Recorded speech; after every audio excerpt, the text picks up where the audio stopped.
Hello and welcome to the podcast According to Sci-Faith, where we discuss topics revolving around the compatibility of science and faith. I'm Joshua Göcking and you're listening to According to Sci-Faith. Episode 40, Scientific Skepticism and Doubt.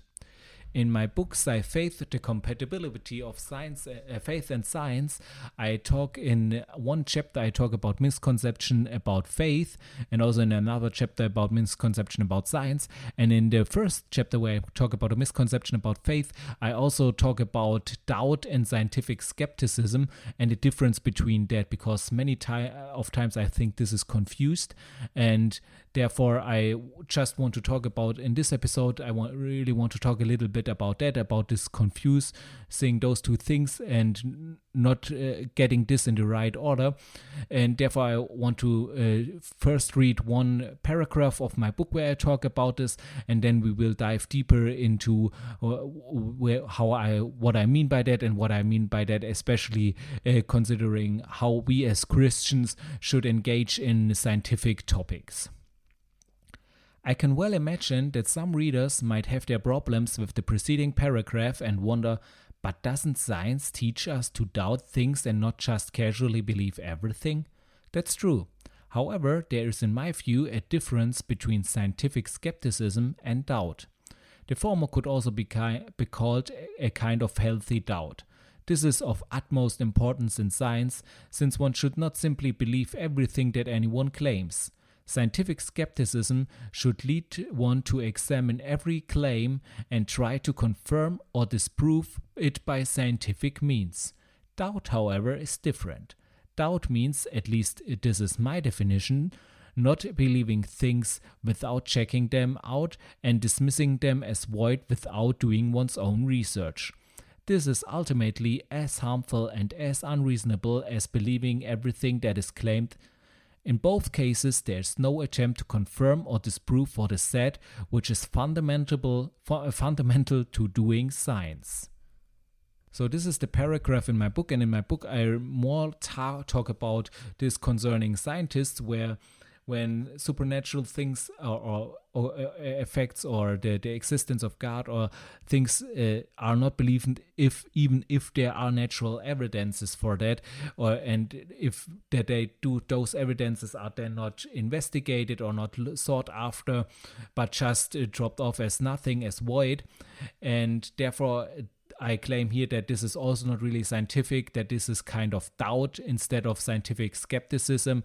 But in this episode, I want to talk about that this also goes the other way. This is not only to science, that science should not blindly doubt everything that is not in accordance with the worldview of the scientist, but on the other hand also that we as believers should not just doubt anything just because some scientists or some science might have been bogus or might have been proven to be false, and therefore this is also really important to look at it from this perspective.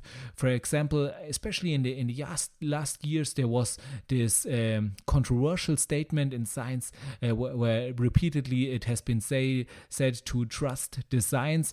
And on the English podcast, I really did an episode on this where I think it was called "Should Christians Trust the Science?" So if you want to know more about what I had to say to this statement, then I encourage you to listen to that episode. But to just get a gist of it, I was talking about that this is really kind of in contradiction in terms, because science is always about doubting in a way of scientific skepticism, so that you really are skeptic about every claim and really prove it and try to falsify it in science. This is basically the scientific method. This we discussed also some episodes earlier where we were talking about the scientific method, that it's basically always about that science is always about finding falsifiable statements and then trying to confirm the theory using those.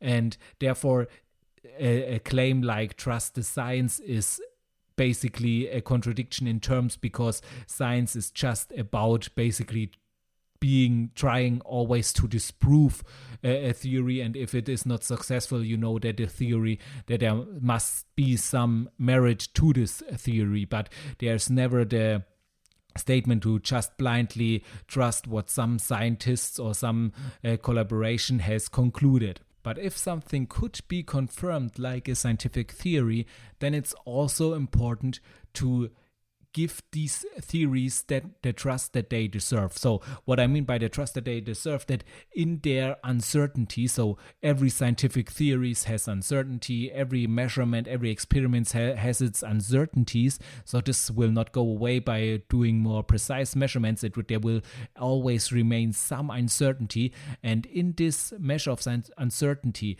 so in this area of uncertainty, we need to trust those results if they are acquired properly. And therefore you cannot just because some mistakes were made in science or some scientists said things that turned out to be wrong, you just cannot drop all of science and say it's all wrong or I don't believe any of it, but you just need to do your homework as far as it is possible. So just if you just say, okay, I would not believe in this thing, or I cannot believe that this is true, then you really cannot just drop it and say, okay, because some scientist sometimes was wrong, therefore this has also to be wrong. This is not really clear reasoning, and therefore you need to do your own research, find it out, and usually you can do this. Of course you cannot do every experiment at home or something like this, but for the most parts there are really ways to find these out without without needing to trust any scientist, so to speak, who as humans are might be false, might not be in the right, but the facts behind it, if you can trust them in their uncertainties, there you can put your trust on.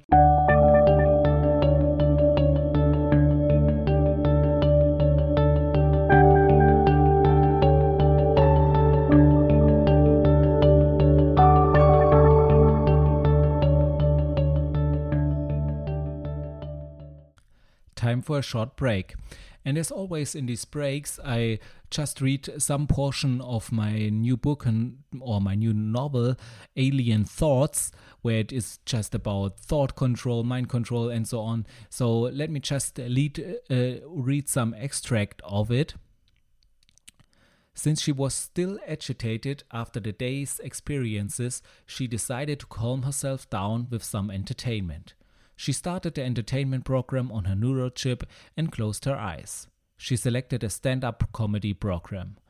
The neurochip projected a live stand-up program onto her inner eye by tapping into her imagination. The program featured her favorite comedian Frank Thomas. He was one of the few privileged people who were allowed to perform their comedy live. To get this permission, each joke had to meet the requirements of the government. Since the AI's examination of the jokes could take several seconds depending on the type of joke, only those comedians could be considered for which this time was sufficiently short. This ensured that no unauthorized jokes made it into the live program. However, it was not only a matter of ensuring that no unauthorized jokes were made, but rather to use humor specifically to promote the ideals and goals of the government. Boris had understood early on the importance of humor and entertainment for mind control. Humor could be used to skillfully make people's worldview appear absurd, make them turn away from it, and make them accept the worldview that was presented. Comedians who understood to use this as the goal of their comedy quickly became successful. Even when they made fun of things in the government, they did so with the undertone that is nevertheless good and right. Studies showed that without the use of humor, it would have taken much longer to make the neurochip requirement and the control by alien thoughts socially acceptable. Frank Thomas was a master at using humor to promote the ideals of the government without letting the laughter fall by the wayside. For example, he just told about how he discussed with the neurochip whether it was okay to eat another candy bar after the hamburger. He reenacted the discussion in a sketch-like manner. Patricia couldn't stop laughing and gradually fell asleep while she was still watching. So in this short excerpt, it's about this comedian Frank Thomas, who will also play a crucial role in the later part of the story. So if you found this interesting and want to find more about this, then I really encourage you to get the book. You can get it at Amazon. Alien Thoughts, it's called. Just type it in and maybe also my name, then you will really clearly find it. And if you have read it and you liked it, then I really would be glad if you could leave a review. This just helps other people to understand what a book is about and see if this is also something that they might like to read.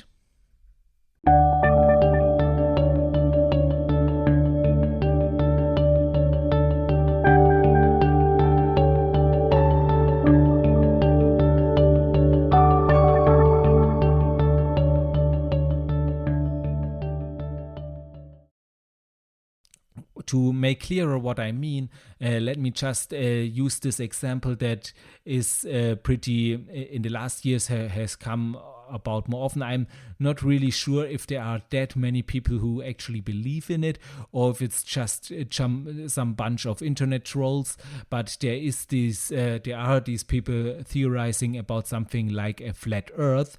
And to say something about this, actually already in the 4th century, scholars were aware that the Earth is a sphere. So all these myths about in the Middle Ages, in these dark ages, there were people believing that the Earth would be flat.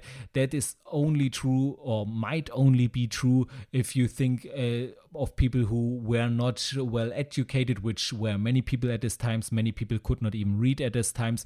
So there it could be that those people, because just as they grew up and as they saw the world as being basically flat, because if you just look around you, it might seem flat because the sphere of Earth is so big that it appears this way, although it isn't.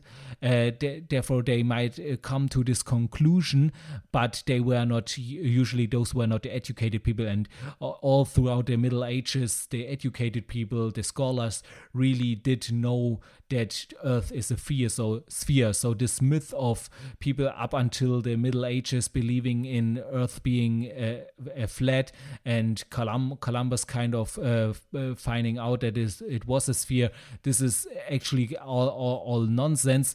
And when Columbus was trying to make his mission around the world, the people who are criticizing him, they were actually not doubting that the Earth isn't a sphere, but what they were not trusting in his conviction that what he wanted to do is he wanted to get to India. Actually, he did not really know that there would be America, and he wanted to go to India, and they would not believe that he could make it because they believed that Earth is a sphere as big as it actually is, and therefore they did not believe he could make it because there would be a lot of ocean. So actually they were in the right, but Columbus was still lucky because there was America in between, which he had found then.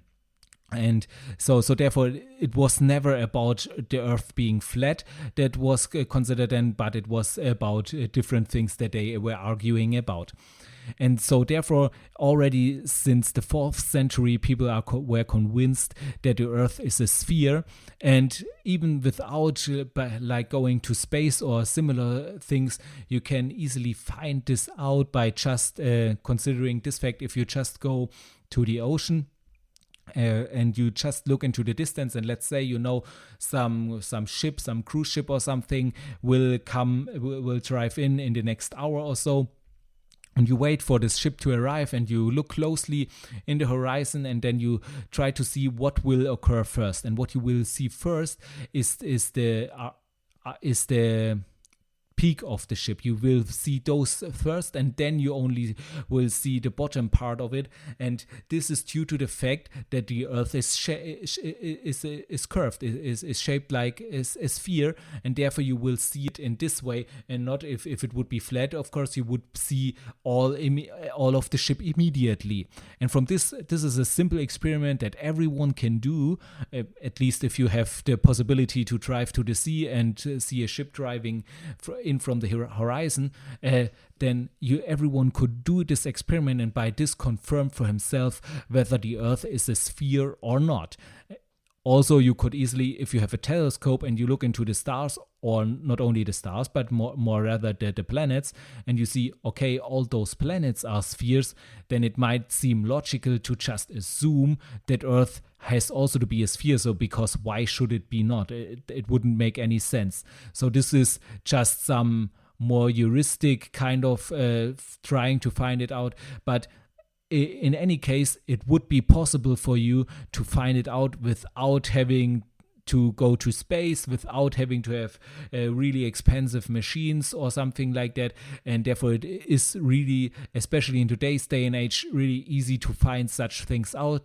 And for most parts of, I would say, mechanics and electromagnetism, if you have any doubts about research there, about physics there and so on, you could actually solve those yourself. You could actually do the experiments yourself. So always be careful to not do something stupid. But in principle, you could do most of these experiments and also most of them in a really safe way. And therefore, I think you can never, which is done oftentimes today, you can never argue in a way of, okay, some scientists were wrong once and therefore everything has to be wrong, and or basically make kind of this trick of saying, yeah, it might be true or it might not be true. Who knows? Who can believe them? Who can you believe? This is kind of silly in some sense, because you can do this experience to some degree yourself. You can find it out yourself, and this is really your responsibility also. If you really want to talk about these things, if you really want to include them in whatever you are doing or in your opinions, then you really have, I believe you have to do your homework and to go as far as you can go, and then you can, I think, make a statement of whether you believe in it or whether you not believe in it. But it has to have been, you have to go this reasonable way. You cannot just throw things out because some scientists somewhere were wrong or did some mistakes, which all of us do and which every time did happen. And so, as I believe is as I said, like it is wrong from the side of science to claim everything that is, or every statement of faith, to categorically exclude them, as this is clearly wrong. It is also wrong as a believer to state everything that science brings forth, to categorically throw it out. Those are both equally wrong, and science, as I also say, needs always to be done on the foundation of faith, because only in this way I think it can be really productive in the long term. But in the same sense, I think faith and science need to be able to coexist, because they do in fact not contradict each other. So they can coexist, and they do need to coexist in order to really establish a strong faith and also establish good science. So this needs to be able, and also if some scientific results can get your faith to shake, then your faith is really not strong enough. That's what you need to know. It's really not strong enough if just some scientific experiment can disprove basically the faith that you have an inner testimony of, that you have really come to know. So that this should not be able to shake your faith, and therefore you should also be able to embrace science as it is and with the results it delivers, always knowing that there is and has to be an interpretation of these scientific facts that are in accord with the biblical statements, with the statements of the Bible, with creational story and so on. And this you can always know. If you want to learn more about this, I really encourage you to read my book, Sci-Faith, The Compatibility of Science and Faith. But I think you always have to have these two thoughts coexisting, that you know, okay, everything in science can all these statements, all these facts that are in their certainties, in their uncertainties, they can be believed, and there's still always in this an interpretation that is in accordance with the biblical accounts.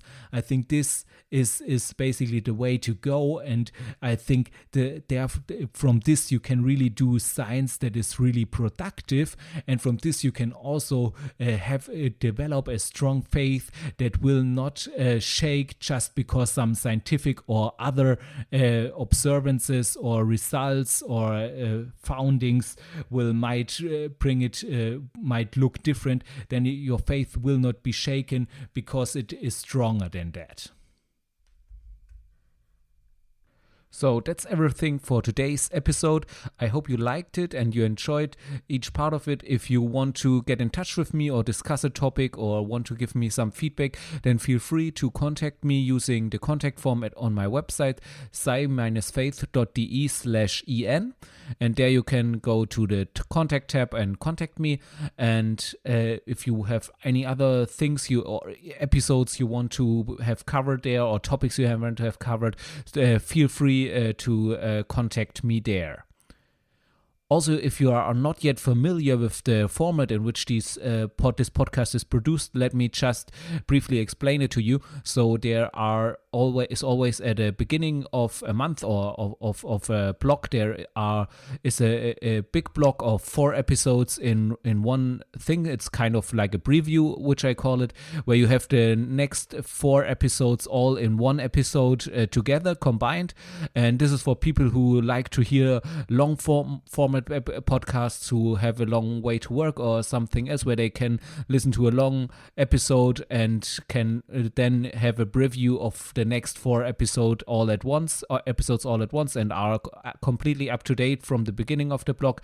For those who like their episodes shorter, who prefer it if they have a half an hour or even less of a podcast episode, for those there is every week afterwards will appear a podcast episode almost in that length, and this way I can publish every week a new podcast every episode, and everyone can have it his own way, either once a month a long chunk of